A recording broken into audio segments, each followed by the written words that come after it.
চরিত্র সততা, নিঃস্বার্থপরতা, সংবেদনশীলতা, দৃঢ় বিশ্বাস, সাহস, আনুগত্য এবং শ্রদ্ধার সমন্বয়। আমাদের কাজে ও ব্যবহারে চরিত্র প্রতিফলিত হয়। সবচেয়ে মূল্যবান রত্নের থেকেও সযত্নে চরিত্রকে রক্ষা করা দরকার। জয়ী হতে গেলে চরিত্রের প্রয়োজন।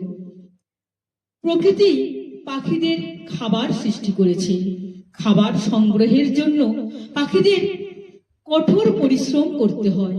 আজ এমন কবিতা শোনাবো, তার নাম কেউ কারো নয়।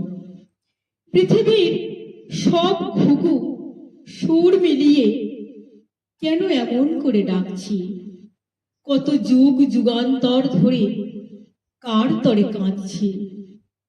তারা বলে গেল উচ্চই স্বরে, চিৎকার করে, সত্যি কি সত্যের বিচার হবে এ বিশ্ব সংসারে?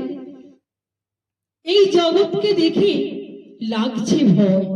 বিশ্ব মাঝে আর কিছুই নয়, চলছে শুধু অভিনয়। সত্যি সত্যি এই সংসারে কেউ কারো নয়। মনে কষ্ট লাগে, বলতেও সংকোচ হয়। আমরা পাখি জাত, আজ আছি কাল নাই। আজ যা আছি আগেও ছিলাম তাই।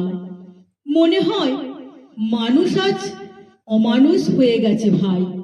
ভুলে গেছে মানুষে মানুষে কোনো ভেদাভেদ নাই। পৃথিবীর মানুষের গালে আজ একটা চুম্বন দিয়ে জানাতে হবে এ কেমন। শ্মশান ঘাটের চিতাতেই বোঝা যাবে। আমার এই স্বরচিত কবিতাটি যদি আপনাদের ভালো লেগে থাকে তাহলে অবশ্যই একটি লাইক করবেন।